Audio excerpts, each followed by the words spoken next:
اعتکاف کا مسئلہ تو ابھی آگے چل کر اس کے مسائل آئیں گے، لیکن اعتکاف میں باقاعدہ قرآن کی بہت سی ساری آیات ہیں جن سے اعتکاف کا مسئلہ جو ہے وہ پتہ چلتا ہے کہ حضرت ابراہیم و اسماعیل کو جو حکم دیا گیا تھا کہ میرے گھر کو پاک کرو، ان طہر بیتی للطائفین والعاکفین والرکع السجود، کہ ابراہیم و اسماعیل میرے گھر کو طواف کرنے والوں کے لیے، والعاکفین اور اعتکاف کرنے والوں کے لیے، اور رکوع اور سجدہ کرنے والوں کے لیے پاک کرو۔ تو یہاں پر جب بھی علماء نے اس آیت سے استنباط کرتے ایک مسئلہ بھی نکالا ہے، اور دلائل بھی ہیں خیر اس کے، کہ مکے میں سب سے زیادہ ثواب طواف کا ہے، جو قرآن میں پروردگار نے طواف کرنے والوں کو مقدم کیا۔ والعاکفین نمبر 2 جو ثواب ہے مکے میں وہ اعتکاف کرنے والوں کے لیے، اور اس کے بعد پھر نمازوں کا ثواب۔ جب بھی کہا جاتا ہے کہ مسجد نبوی میں نمازوں کا ثواب زیادہ ہے، اور خانہ کعبہ اور مکے میں جو ہے وہ تمام عبادتوں سے زیادہ طواف کرنے کا ثواب ہے۔ تو بہرحال مکے میں اعتکاف کا ثواب بہت زیادہ ہے۔ ہمارے برادران اہل سنت تو کہ اکثر علماء تو اس کو واجب سمجھتے ہیں اور فرماتے ہیں کہ ہر محلے کی کوئی مسجد ایسی نہیں ہونی چاہیے، ہر محلے کی ذمہ داری ہے، کوئی مسجد ایسی نہیں ہونی چاہیے جو اعتکاف سے خالی ہو، ورنہ پورا محلہ گناہگار ہو جائے گا ان کے نزدیک۔ اور زاد المعاد میں علامہ مجلسی نے جو ہمارے ہاں سند معتبر کے ساتھ جو روایت ثابت کہ پیغمبر اسلام رمضان کے آخری 10 دن، درود بھیجیے محمد علیہ وسلم صلی اللہ علیہ وسلم،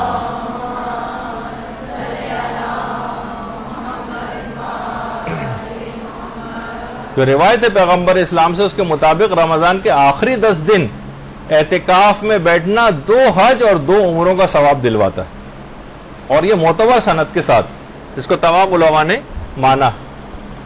اور یہ بھی کہا جاتا ہے کہ صحن مسجد میں، مسجد نبوی کا جو صحن تھا اس میں پیغمبر اسلام کے لیے اونٹنی کے بالوں سے بنا ہوا ایک خیمہ، اونٹنی کے بالوں سے بنا ہوا ایک خیمہ لگایا جاتا تھا، اور پیغمبر وہاں اس میں رہ کر اعتکاف کرتے تھے، کہ پیغمبر اسلام ہر سال اعتکاف کرتے تھے۔ صرف 2 ہجری کا سن ایک ایسا سن تھا جس میں پیغمبر نے اعتکاف نہیں کیا، کہ جب جنگ بدر کے لیے پیغمبر کو میدان جہاد جانا پڑ گیا، اور پھر اگلا سال جب آیا 3 ہجری کا رمضان تو پیغمبر نے 2 اعتکاف کیے، اس میں ایک پچھلے سال کی قضا کی نیت سے کیا، اور دوسرا جو اسی سال رواں کا ہی جو اعتکاف تھا پیغمبر نے وہ کیا۔ دیکھیں اس کا فلسفہ بھی ہے کہ ہر انسان کو، آپ نے دیکھا ہے کہ انسان مشینیں جو ہیں ان کو بھی اوور ہالنگ کی ضرورت پیش آتی۔ اگر انسان بس گاڑی خریدے اور چلاتا رہے، نہ تیل چیک کرے، نہ پانی چیک کرے، نہ اس کی کوئی سروس کرائے، نہ ٹیوننگ کرائے، تو بہت سی چیز میں 100-200 روپے اگر چیزوں کے اندر لگاتا جائے وہ تو بہت بڑے خرچے سے بھی انسان اپنے آپ کو بچا لیتا ہے۔ لیکن جب پورا انجن بیٹھ جاتا ہے بعض اوقات پھر وہ اس کو افسوس ہوتا ہے کہ میں نے اس کی خیال کیوں نہیں رکھا۔ تو جس طریقے سے انسان جو سالانہ میڈیکل چیک اپ ہوتا ہے اس میں بھی اپنا، تاکہ کوئی بیماری ابتدائی میں پتہ چل جائے اور اس کا علاج ہو سکے، اسی طرح ہماری روح بھی ہے کہ بعض اوقات وہ لوگوں کے ساتھ رہتے رہتے ہر قسم کے لوگوں سے آپ کا اور ہمارا واسطہ پڑتا ہے، فاسق و فاجر اور بد کا ہر شخص اپنے اثرات ہم تک پہنچاتا ہے۔ آپ دیکھتی ہیں نا کہ جس طریقے سے کوئی سڑی ہوئی مچھلی اگر کسی کمرے کے اندر رکھی ہو اور آپ لاک اسپرے بھی وہاں پر کر دیں تو اب بھی وہ سڑی ہوئی مچھلی جو ہے وہ غالب آ جاتی ہے بعض اوقات، اور وہ عطر اور پرفیوم کی خوشبو کے اوپر بھی۔ تو تمام برے افراد بھی اپنے اثرات ہم تک پہنچا رہے ہوتے ہیں۔ تو ہماری روح کی اوور ہالنگ اور ٹیوننگ کے لیے ضروری ہے کہ ہمیں عام لوگوں سے کاٹا جائے، اور اس کے بعد ہم خاص مسجد کے اندر جو ہے اعتکاف کو قرار دیا گیا تاکہ سالانہ طور پر اگر انسان اعتکاف کرے، ویسے صرف رمضان سے مخصوص نہیں، عام دنوں میں بھی اعتکاف ہو سکتا ہے۔ تو بہرحال اس لحاظ سے ایک اپنی روح کی بالیدگی کے لیے ضروری ہوتا ہے۔ پھر ایک سوال اس میں یہ ہوتا ہے کہ اعتکاف کن دنوں میں کرنا صحیح ہوتا ہے؟ تو یہ بات یاد رکھ لیجیے کہ ہر اس دن اعتکاف کرنا صحیح ہے کہ جس میں روزہ رکھنا صحیح ہے۔ مثلا مسافر اگر روزہ نہیں رکھ سکتا تو اعتکاف بھی نہیں کر سکتا، حائضہ اگر روزہ نہیں رکھ سکتی تو اعتکاف بھی نہیں کر سکتی۔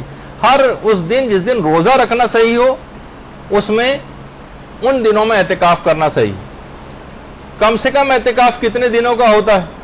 ہماری فقہ میں کم سے کم اعتکاف 3 دنوں کا ہوتا ہے۔ البتہ برادران اہل سنت میں 1 دن کا اعتکاف بھی ثواب رکھتا ہے. لیکن ہمارے ایک دن کا اعتکاف، ایک دن کا نہیں 3 روز ہی کا، کم سے کم 3 دن کا جو ہے وہ اعتکاف ہونا چاہیے.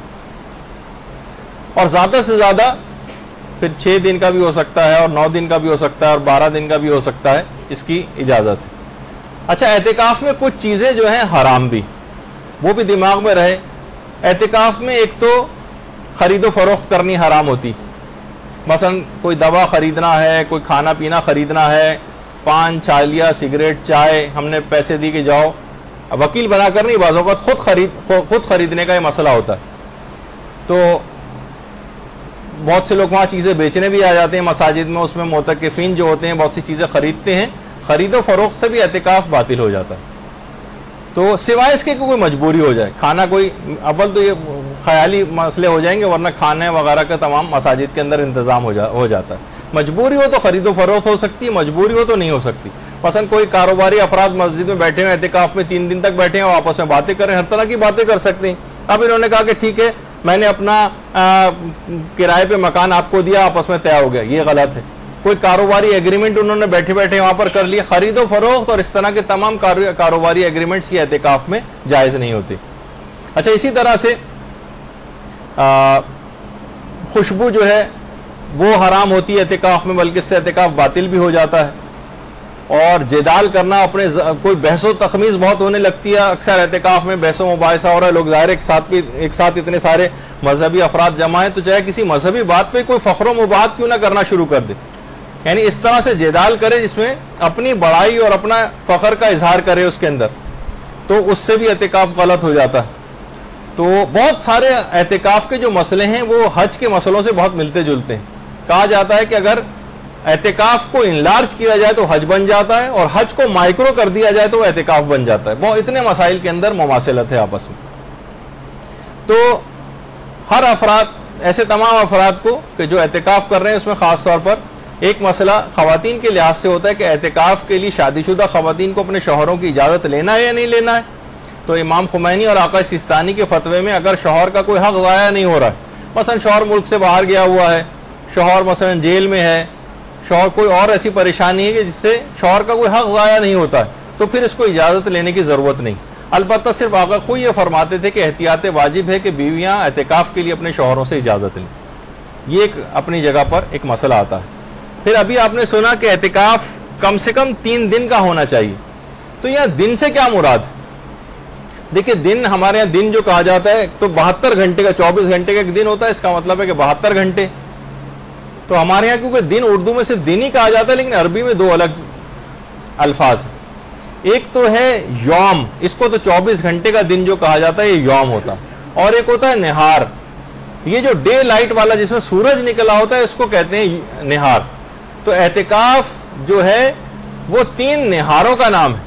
اچھا، نہار اسی سے نہاری نکلا ہے، جو صبح کے وقت جو چیز کھائی جاتی ہے، اب تو خیر ہر وقت کھائی جاتی ہے، لیکن بہرحال اسی سے ہی یہ لفظ نکلا تھا. تو 3 نہار کا نام ہے اعتکاف. 3 نہاروں میں کیا جاتا ہے، اس میں 2 راتیں تو خود بخود ہی آ رہی ہیں ان کے درمیان. تو اس سے مراد 72 گھنٹے مسجد میں رہنا شمار نہیں ہوتا، بلکہ 3 نہار، یعنی پہلا دن اور رات، دوسرا دن اور رات، اور تیسرے دن صرف غروب تک اس کو جو ہے وہاں پر رہنا ہے. تو 3 دن سے مراد یہ کہ ڈے لائٹ والا جو دن ہوتا ہے وہ اس سے مراد ہوتی. اعتکاف میں ہمارے لیے جائز ہے کہ ہم 3 دن کر سکتے ہیں. 3 دن تو کرنا ہے، چوتھے دن بھی کر سکتے ہیں، لیکن اگر ہم نے 5ویں دن کر لیا تو 6ٹھے دن اعتکاف کرنا واجب ہو جاتا ہے. 6ٹھے دن. تو بہرحال یہ ایک دماغ میں رہے. اس کے کچھ اور مسئلے بھی ہیں، لیکن آج اتنا وقت کیونکہ نہیں. اچھا، اعتکاف جیسے میں نے کہا کہ 5 روز اگر آپ نے کر لیا تو 6ٹھے دن واجب ہو جائے گا، لیکن اعتکاف 3 دن کے بعد چوتھے دن کیا تو ہم اعتکاف توڑ کے گھر آ سکتے ہیں. لیکن اگر 5واں دن ہم نے مکمل کر لیا تو اب 6ٹھے دن واجب ہو جائے گا کہ لازمی اعتکاف میں بیٹھے، واجب ہو جائے گا. اچھا، اعتکاف کہاں کہاں پر صحیح؟ تو یہ بات یاد رکھ لیجئے کہ زیادہ تر علماء کا نظریہ یہ ہے کہ اعتکاف ان 4 مساجد ہی میں صحیح ہے کہ جہاں پر پیغمبر اسلام یا امام کے ہاتھ میں جب ظاہری حکومت آئی تھی تو جہاں پر انہوں نے نماز جماعت قائم کی تھی وہیں پر اعتکاف صحیح.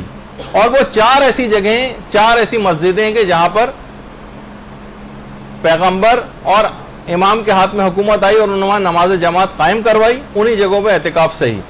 ان میں ایک تو مسجد الحرام ہے، مسجد الحرام یہاں پر اعتکاف صحیح ہے۔ دوسری ہے مسجد نبوی، یہاں پر اعتکاف صحیح ہے۔ تیسری مسجد کوفہ، یہاں اعتکاف صحیح ہے۔ اور چوتھی ہے مسجد بصرہ، یہاں پر بھی اعتکاف صحیح۔ امام خمینی فرماتے تھے احتیاط واجب ہے کہ ان 4 مساجد کے علاوہ کسی اور مسجد میں اعتکاف صحیح نہیں، چاہے وہ جامع مسجد ہی کیوں نہ ہو۔ امام خمینی کا نظریہ، امام خمینی کی تقلید میں جو سوائے اس کے کہ وہ رجا کی نیت سے جامع مسجد میں اعتکاف کر سکتے ہیں، لیکن یہی صرف 4 مسجدیں، خانہ کعبہ، مسجد الحرام، مسجد نبوی، مسجد کوفہ اور مسجد بصرہ، ان کے علاوہ امام خمینی کے فتوے میں کسی جگہ اعتکاف صحیح نہیں، صرف رجا کی نیت سے اعتکاف کر سکتا ہے امید ثواب میں، ورنہ ثواب مستحب والی نیت بھی نہیں کر سکتا۔ تو باقی بھی جو علماء ہیں وہ کہتے ہیں کہ یہ تو بیسٹ جگہ ہیں اعتکاف کے لیے، لیکن جامع مسجد میں بھی اعتکاف صحیح، جامع مسجد میں۔ اچھا، جامع مسجد کی ایک تو تعریف میں لوگوں کو غلط فہمی، کہا جاتا ہے کہ جامع مسجد اس مسجد کو کہتے ہیں جہاں جمعہ ہوتا ہو، یہ تعریف غلط۔ ہر جہاں وہ مسجد کے جہاں پر جمعہ ہوتا ہے وہ تو جامع مسجد ہوتی ہی ہے، لیکن جامع مسجد کی تعریف یہ ہے کہ وہ مسجد کے جہاں پر مختلف علاقوں سے، مختلف محلوں سے، دور دراز سے بھی لوگ آ کر نمازیں پڑھتے ہیں، وہ جامع مسجد۔ کیونکہ اگر آپ کہیں کہ جہاں پر جمعہ ہوتا ہے فقط وہیں پر ہی اعتکاف ہو سکتا ہے، تو یہ بات یوں غلط ہو جائے گی کہ بہت سی کراچی کی مسجدیں ایسی ہیں کہ جہاں پر بعض حالات میں جمعے سے بھی زیادہ رش ہو جاتا ہے، جہاں پر جمعہ ہوتا ہے ان سے بھی زیادہ، لیکن وہاں جمعہ ہوتا نہیں، جیسے محفل شاہ خراسان۔ محفل شاہ خراسان میں جمعہ نہیں ہوتا، لیکن اتنے دور دراز آفیسز میں کام کرنے والے، ادھر ادھر گزرنے والے افراد جو ہیں دور دراز سے آ کر وہاں نمازیں پڑھتے ہیں، لہٰذا وہاں پر اعتکاف کرنا صحیح۔ رضویہ کی مسجد، وہاں پر بھی اعتکاف کرنا صحیح ہو سکتا ہے، کیونکہ دور دراز سے گزرنے والے بھی لوگ وہاں پہ آ کے نماز پڑھتے ہیں۔ باب العلم کی مسجد چاہے جمعہ نہیں ہوتا لیکن وہاں پر بھی اعتکاف صحیح۔ ہاں، گلی محلوں کے اندر، بازار کے اندر جو چھوٹی چھوٹی مسجدیں بنی ہوتی ہیں جہاں صرف دکاندار آ کے نماز پڑھ رہے ہیں، گلی محلے میں صرف محلے والے آ کر نماز پڑھ رہے ہیں، وہاں پر اعتکاف کرنا صحیح نہیں۔ تو بہرحال یہ ایک چیز ایسی ہے کہ یہ بات بیان کرنی ضروری ہے کہ اس میں بہت سی غلط فہمیاں پیدا ہو جاتی ہیں۔ انچولی کی مسجد اگر ہے تو اس میں دیکھا جائے گا کہ اتنی بڑی تعداد میں عام طور پر یہاں مختلف علاقوں اور محلوں سے لوگ آ کر نماز پڑھتے ہیں، تو چاہے یہاں پر جمعہ نہیں بھی ہوتا تب بھی یہاں پر اعتکاف صحیح ہو سکتا ہے، اگر اتنی تعداد میں، کثیر تعداد میں لوگ مختلف علاقوں سے آ کر یہاں کا نماز پڑھتے ہیں۔ تو جمعہ جہاں پر ہوتا ہے وہ تو ہوتی ہی جامع مسجد، لیکن اس کے علاوہ بھی بہت ساری مسجدیں جامع ہو سکتی ہیں کہ جہاں پر اعتکاف کرنا صحیح ہے، لیکن لوگ عام طور پر اس کا جو ہے وہ ان کے دماغ میں اس کی ڈیفینیشن ذرا غلط ہوتی۔ اچھا، 3 دن آپ کو مسلسل رہنا ہوتا ہے اعتکاف میں، اور مسجد سے باہر نہیں جا سکتے، حتیٰ کہ مسجد سے متصل جو امام بارگاہ ہیں اس میں بھی نہیں جا سکتے، اس میں بھی نہیں جا سکتے۔ اچھا، اگر کوئی شخص بھول کر مسجد سے باہر آ جائے،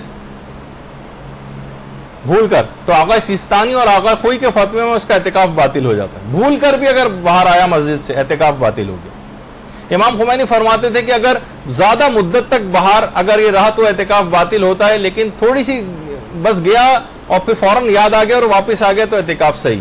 لیکن آغا سیستانی اور آغا خوئی کے فتوے میں بھول کر بھی مسجد سے باہر چلا جائے تو اعتکاف غلط ہو جاتا ہے۔ اچھا، کب مسجد سے باہر جانے کی اجازت ہے؟ تو یا تو کوئی عقلی ضرورت ہو تو مسجد سے باہر جا سکتے ہیں، یا کوئی شرعی ضرورت ہو تو مسجد سے باہر جا سکتے ہیں، یا کوئی عرفی ضرورت ہو تو بھی مسجد سے باہر جا سکتے ہیں۔ عقلی ضرورت کیا ہے؟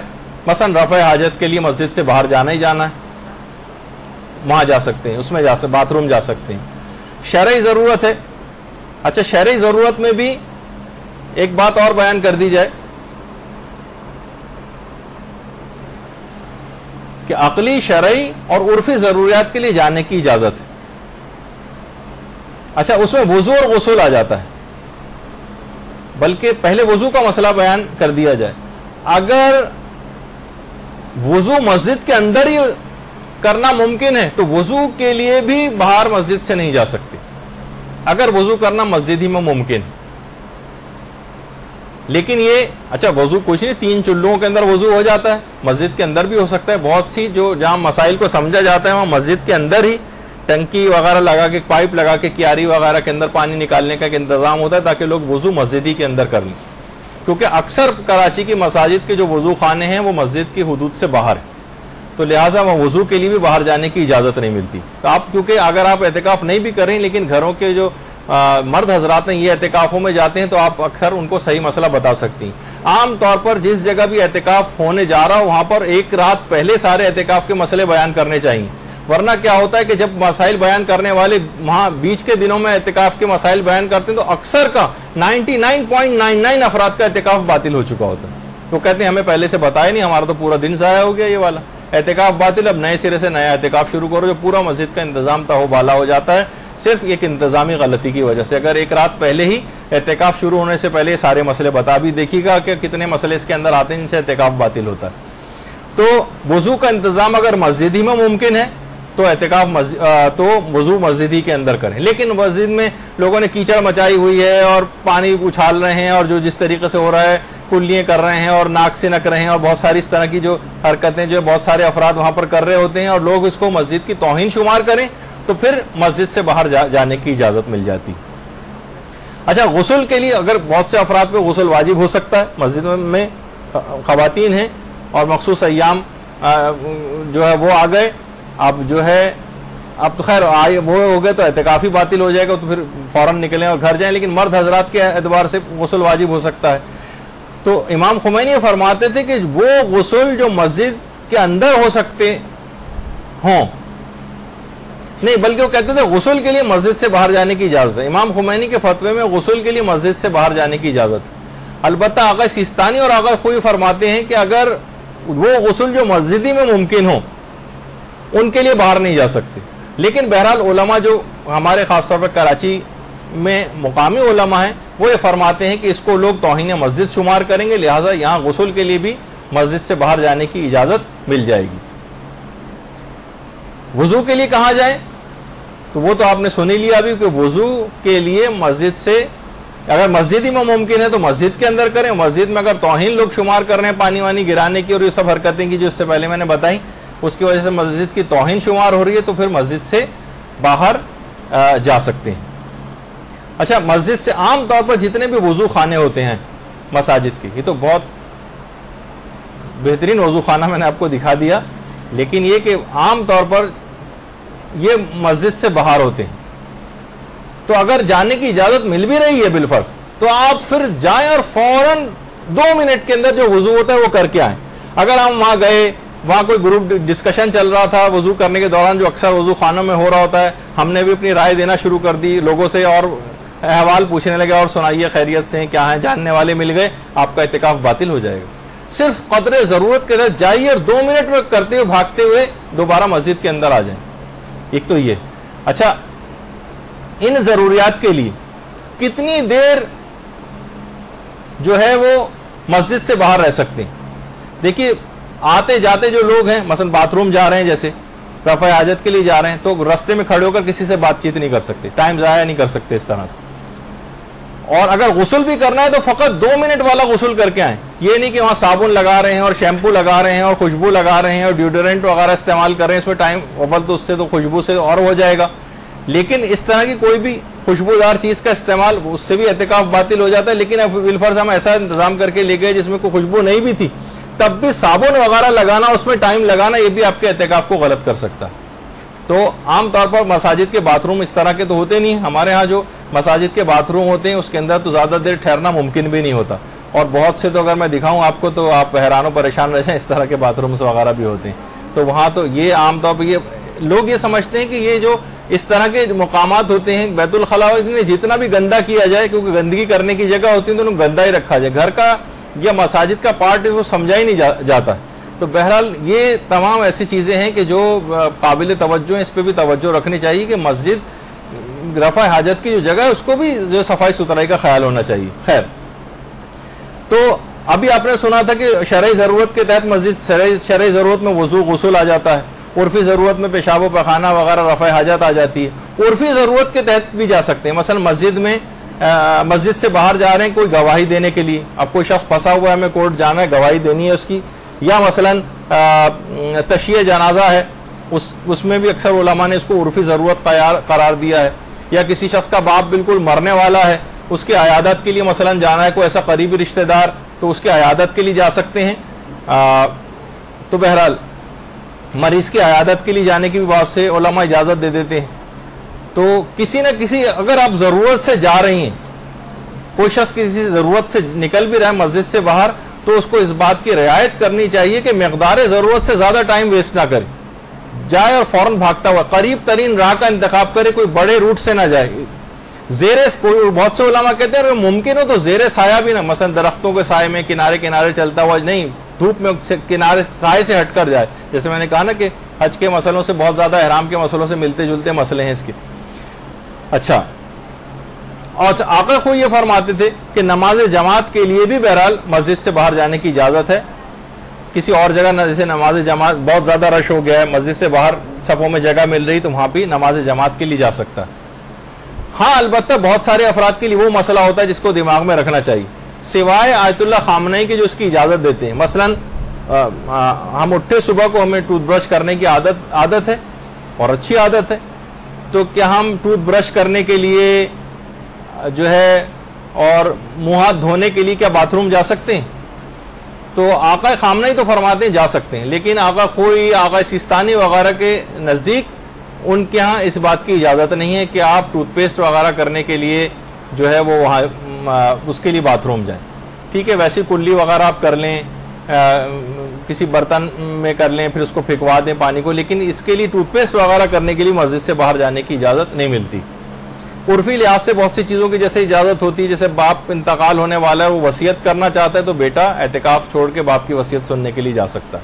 اچھا, آپ ایک بس جلدی مسئلوں کو بیان کریں, وہ بہت کم ٹائم رہ گیا ہے. مسجد سے باہر نکلنے کا تو مسئلہ بھی آپ نے سن لیا. مسجد کی حدود کیا ہوتی ہیں, تو یہ بات دماغ میں رہے کہ مسجد کا جو ہال ہے, مسجد کی جو چھت ہے, اور مسجد کا جو تہخانہ ہے, یہ مسجد کے حکم میں ہوتا ہے. یعنی مسجد کے ہال میں بھی جا سکتے ہیں, مسجد کی چھت پہ بھی جا سکتے ہیں, مسجد کے تہخانے میں بھی جا سکتے ہیں. مسجد اور خواتین بھی اعتکاف کرتی ہیں, مسجد کے ہال میں جانے کی اجازت ہے. اچھا, مسجد کی چھت پہ جانے کی اجازت ہے. اچھا, اسی طریقے سے جو تہخانے بعض مساجد کے ہوتے ہیں اس میں بھی جانے کی اجازت ہے, ان کو تو مسجد ہی سمجھا جاتا ہے. لیکن جو کیا مسجد کی محراب مسجد کے حکم میں ہوتی ہے یا نہیں؟ بہت سے علماء کہتے ہیں کہ مسجد کی جو محرابیں, مسجد کی محراب یہ اسلامی آرکیٹیکچر کا ویسے حصہ نہیں تھی, بعد میں شامل ہو گئی. جو اس زمانے میں ظالم بادشاہ ہوتے تھے, انہوں نے مسجد میں ایک دروازہ بنایا ہوتا تھا جن کو اپنے اوپر حملوں کا خوف ہوتا تھا. مجھ پر حملہ ہو تو میں یہاں سے نکل کے بھاگ جاؤں. لیکن بہرحال بعد میں پھر آہستہ آہستہ یہ اسلامی آرکیٹیکچر کا حصہ ہی بن گیا. تو بہرحال مسجد کی محراب بھی اب مسجد کے ہی حکم میں ہے اور اس میں کوئی مسئلہ نہیں.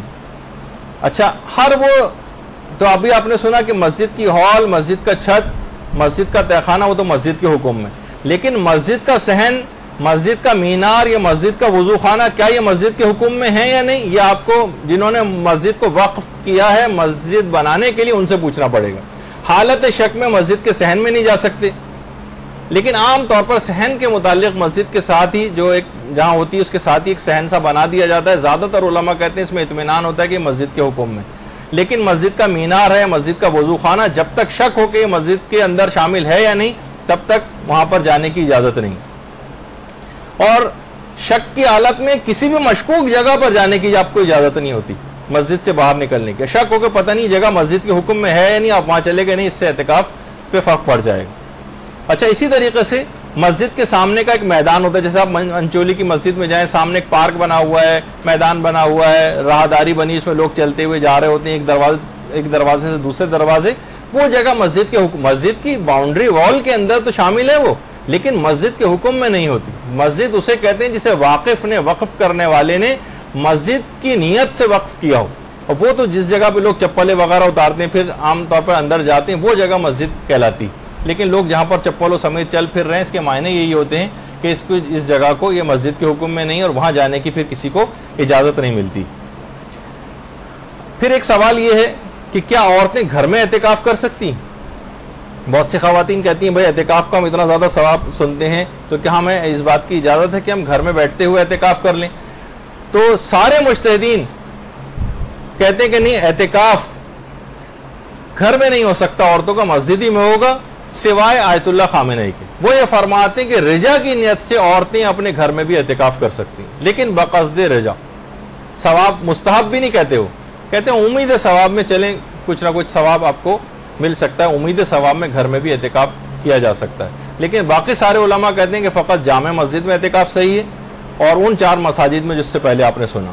اور کچھ علماء اس کے بھی قائل ہیں کہ جس طریقے سے آپ نے روزے میں سنا تھا، جیسے یہ میں فقط آیت اللہ خوئی کا مسئلہ بیان کر رہا ہوں، باقی کا میں اس کو دیکھ نہیں سکا کہ اعتکاف میں نیت کے خلل سے بھی اعتکاف باطل ہو جاتا ہے۔ جیسے آپ نے روزے میں سنا تھا کہ اعتکاف کہ روزے میں اگر کوئی نیت کسی کی خراب ہو جائے کہ میں روزے کو باقی رکھوں یا نہیں رکھوں، توڑوں یا نہ توڑوں، تو اس سے بھی روزہ باطل ہو جاتا ہے۔ وہ کہتے ہیں اعتکاف میں نیت کے خلل سے بھی اعتکاف باطل ہو جاتا ہے۔ آیت اللہ خوئی کا مسئلہ تھا، باقی علماء کے میں فتاوی سلسلے میں دیکھ نہیں سکا۔ اب آپ بہرحال اگر اس لحاظ سے دیکھیں تو اعتکاف کے متعلق کہا جاتا ہے کہ یہ ایک ایسی راہ آسمانی ہے جس سے انسان بلند بلند مقامات کو جو ہے وہ طے کر سکتا ہے۔ اعتکاف کی بڑی اہمیت مختلف ایران وغیرہ کے اندر اور ہمارے یہاں بھی اب کافی ہونے لگی ہے انقلاب کے بعد، ورنہ یہاں پر مساجد میں اعتکاف ہوتا بھی نہیں تھا۔ اعتکاف میں کتنی انسان عبادتیں انجام دیتا ہے، کتنی دعائیں جو ہے وہ کر رہا ہوتا ہے۔ بہترین عبادت ہے اعتکاف، مساجد کے اندر اس کی رعایت کرتے ہوئے، احترام کی مساجد کے اندر اس میں علم حاصل کیا جاتا ہے، علماء آ کر درس وغیرہ دیتے ہیں، خواتین تک کے بہت بڑی تعداد میں اعتکاف ہوتے ہیں یہاں پر ہمارے برادران اہل سنت میں۔ ہمارے ہاں خواتین اتنی زیادہ ان کے لیے سہولیات نہیں ہیں، لیکن ایران میں خواتین الگ سے بھی باقاعدہ جو ہے وہ اعتکاف کرتی ہیں، اس کے اندر اپنی روحانیت کو بلند کرتی ہیں تسبیحات و اذکار اور دعاؤں کے ذریعے۔